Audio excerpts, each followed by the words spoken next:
ओम शांति।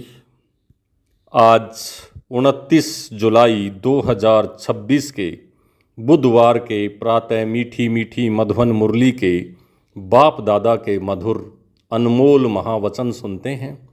मीठे मीठे प्यारे प्यारे बाप दादा ने कहा, मीठे बच्चे अपने स्वधर्म में स्थित होकर आपस में प्यार से एक दो को ओम शांति कहो। यह भी एक दो को रिगार्ड देना है। प्रश्न है, भक्ति में भी भगवान को भोग लगाते हैं, यहाँ तुम बच्चे भी लगाते हो, यह रस्म क्यों है? उत्तर है, क्योंकि यह भी उनका रिगार्ड रखना है। भल तुम जानते हो शिव बाबा निराकार है, अभोक्ता है, खाते पीते नहीं, लेकिन वासना तो पहुँचती है, भावना तो पहुँचती है। सर्व का सद्गतिदाता पतित पावन बाप है, तो जरूर भोग भी उनको लगाना चाहिए। गीत चला, हमारे तीर्थ न्यारे हैं, जो इस जग के तारे हैं। ओम शांति। बच्चों के दिल में भी उठा ओम शांति। जैसे किसी को नमस्ते कहा जाता है, तो वह भी रिटर्न में कहते हैं नमस्ते। यहाँ बाप ने कहा ओम शांति, तो सब बच्चे इनकी आत्मा सहित सबकी दिल से आएगा ओम शांति। अर्थात हम आत्मा शांत स्वरूप हैं। रेस्पॉन्ड तो करना चाहिए ना, या रेस्पॉन्ड हुआ ना, दूसरे कोई अर्थ सहित ऐसे कह न सकें। बाप ज्ञान सूर्य भी कहते हैं ओम शांति, ज्ञान चंद्रमा भी कहते हैं ओम शांति, ज्ञान सितारे भी कहते हैं ओम शांति। सितारों में सब आ गए। अब तुम बच्चों को अपने स्वधर्म का पता लगा है कि हम शांत स्वरूप और शांति धाम के रहने वाले हैं। यह तुमको निश्चय हुआ है। अच्छी रीति से तुम आत्मा को जानते हो। बरोबर कहा भी जाता है, महान आत्मा, पाप आत्मा, पुण्य आत्मा, आत्मा ही एक शरीर छोड़ दूसरा लेती है, परंतु आत्मा का यथार्थ परिचय कोई को नहीं है। हम आत्मा इतनी छोटी हैं, 84 जन्मों का पार्ट बजाते हैं। यह न तुमको पता था, न और कोई जानते हैं। अभी तुम बच्चे सम्मुख बैठे हो, बाप को अपना बनाते हो। बच्चे बाप को अपना बनाते हैं वर्षा लेने के लिए। तुम बच्चे जानते हो, हम आत्माओं का बेहद का बाप इस ब्रह्मा तन में आया हुआ है। ब्रह्मा तन में आकर आदि सनातन देवी देवता धर्म की स्थापना करते हैं। कल्प पहले भी आदि सनातन देवी देवता धर्म अर्थात सूर्यवंशी राजधानी स्थापन हुई थी।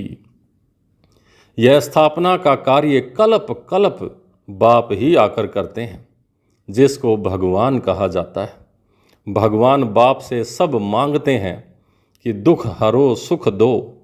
जब सुख मिल जाता है तो मांगने की दरकार नहीं रहती। यहाँ मांगते हैं क्योंकि दुख है, वहाँ कुछ भी मांगने की दरकार नहीं रहती, क्योंकि बाप सब कुछ देकर चले जाते हैं। इसलिए सतयुग में कोई भी बाप को याद नहीं करते।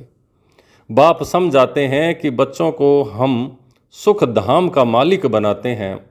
तुम बच्चे जानते हो, इस बाबा से हम फिर से सुख धाम का वर्षा ले रहे हैं।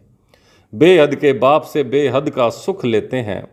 तुमको समझाया जाता है भक्ति मार्ग कैसे चलता है, मनुष्य सृष्टि रूपी झाड़ की उत्पत्ति, पालना और उसका संहार कैसे होता है, वह ड्रामा का आदि मध्य अंत क्या है। यह है साकारी दुनिया, वो है निराकारी। बच्चे समझ गए हैं कि हमने पूरा आधा कल्प भक्ति की, अब कलयुग का अंत है। वर्षा मिलता ही है संगम पर। यह बच्चों को अच्छी रीति समझना चाहिए। अभी हम संगम पर हैं, यह तुम बच्चे ही समझते हो, दूसरे कोई समझेंगे नहीं। जब तक परिचय नहीं देंगे, जरूर संगम युग आता है, जबकि पुरानी दुनिया बदल नई होती है। यह सारी पुरानी दुनिया है, इनको आयरन एज कहा जाता है। यह भी तुम जानते हो, पहले पहले सारी दुनिया पर एक ही धर्म होता है।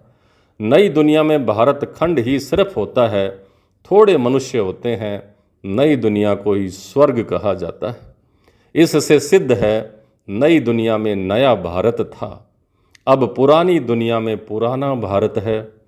गांधी भी कहते थे नई दुनिया नया भारत हो, नई दिल्ली हो। अब नव भारत नई दिल्ली है नहीं। नव भारत में तो इन लक्ष्मी नारायण का राज्य था, अभी उसी भारत पर रावण का राज्य है। यह भी लिखना चाहिए, नई दुनिया नई दिल्ली, फलाने समय से फलाने समय तक इनका राज्य। तो यह समझा भी वही सकते हैं जो इन नई दुनिया बनाने वाला है। तो ब्रह्मा द्वारा नई दुनिया स्वर्ग स्थापन करते हैं, जिस स्वर्ग का वर्षा लेने के लिए तुम आते हो। बाप तुमको युक्ति बतलाते हैं अथवा पुरुषार्थ कराते हैं, सम्मुख भी मिलने आते हो अथवा वहाँ भी बैठ पड़ते हो। दिल होती है सम्मुख मिलें, वह सम्मुख मिलते हैं मनुष्य मनुष्य से। यहाँ तुम कहेंगे हम जाते हैं शिव बाबा से मिलने, कहेंगे वह तो निराकार है, हम आत्मा भी निराकार हैं, हम भी यहाँ पार्ट बजाने आते हैं ना। जिनका नाम है वह जरूर पार्टधारी भी हैं। भगवान का भी नाम है ना, निराकार शिव को ही भगवान कहा जाता है, और किसी को भगवान नहीं कहेंगे। भगवान निराकार ही गाया जाता है, उनकी पूजा होती है, आत्माओं की भी पूजा होती है। रुद्र यज्ञ रचते हैं, वह मिट्टी के शालिग्राम बनाते हैं, पत्थर का बनाओ वह मिट्टी का, मिट्टी के तोड़ने फिर बनाने सहज हैं। दुनिया तो इन बातों को नहीं जानती है। रुद्र यज्ञ में कितनी आत्माओं की पूजा कर सकते हैं।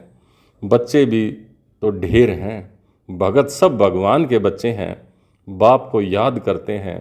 बाबा ने समझाया है, शिव बाबा आते ही भारत में हैं।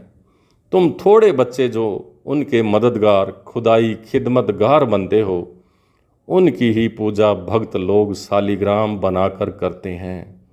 यज्ञ जो रचते हैं उनमें छोटा यज्ञ भी होता है, बड़ा भी होता है। बड़े साहूकार लोग बड़ा यज्ञ रचते हैं, लाख लाख बनाते हैं।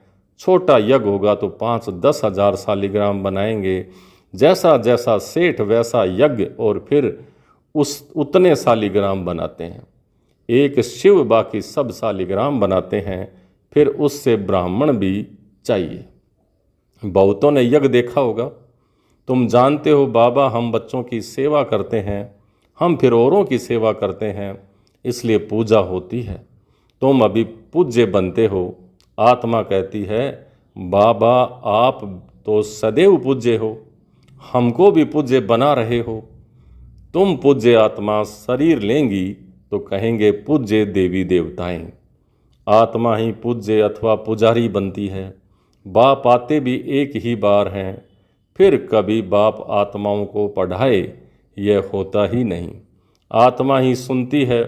जैसे आत्मा शरीर द्वारा सुनती है, वैसे परम पिता परमात्मा सुप्रीम आत्मा भी शरीर का आधार लेकर इन द्वारा सुनते हैं।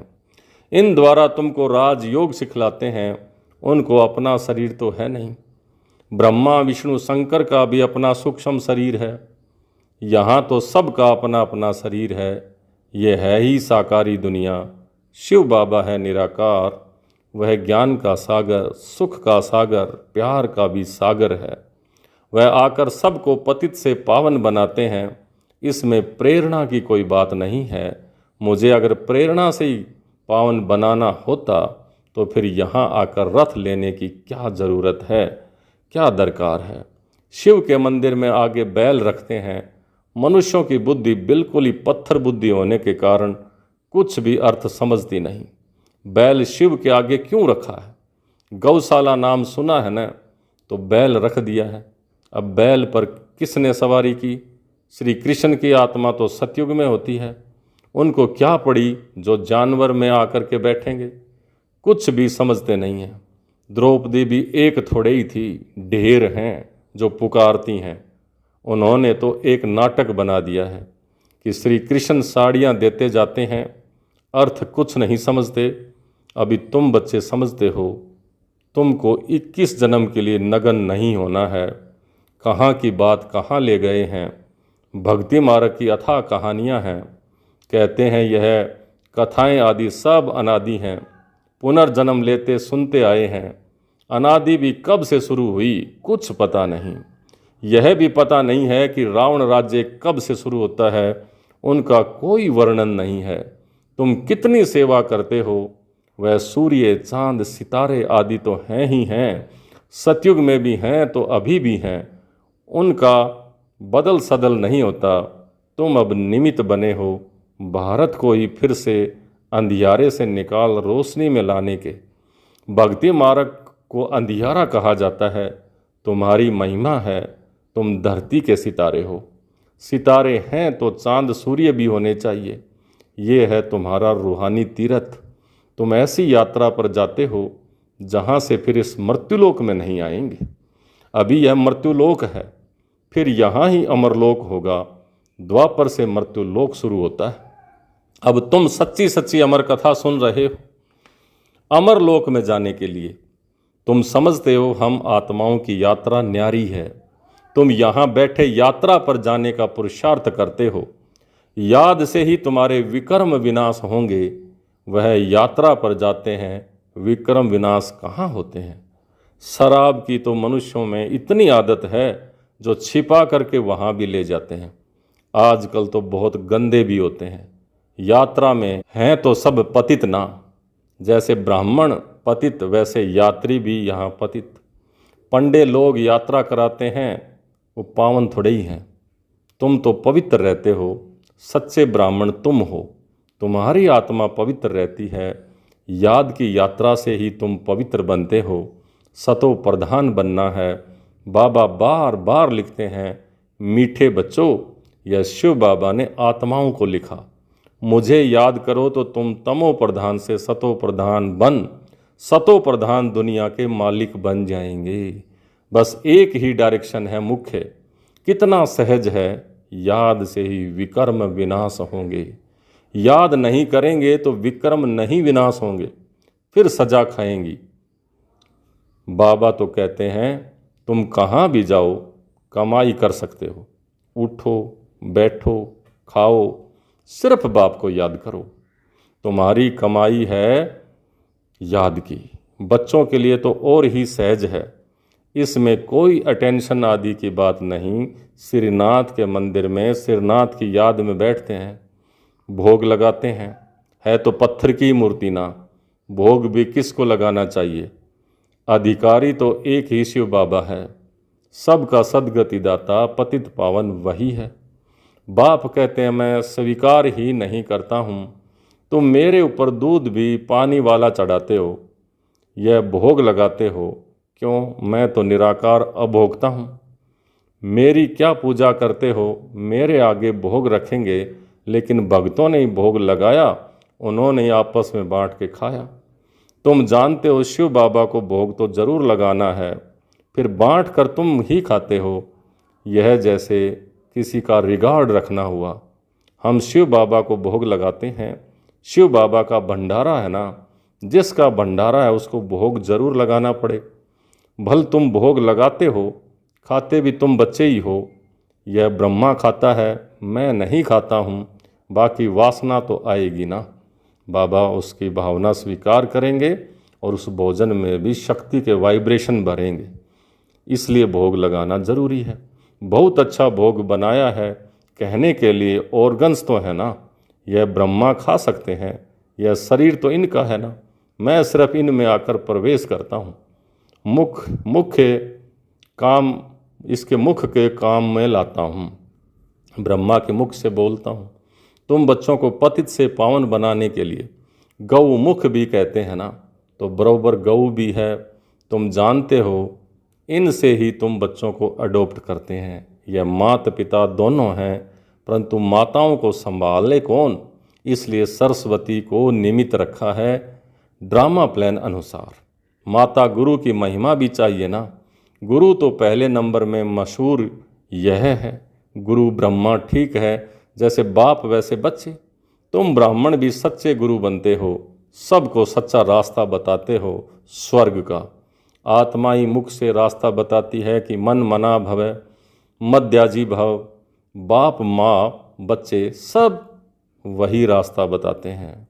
या तुम सम्मुख बैठे हो, याद रहती है, फिर घर जाते हो तो बहुत बच्चे भूल जाते हैं। यहाँ आनंद आता है, बाबा पास आए हैं, बाबा कहते हैं सवदर्शन चक्रधारी बन। यह युक्ति बताओ कि मुक्ति धाम बाप को और वर्षे को याद करो।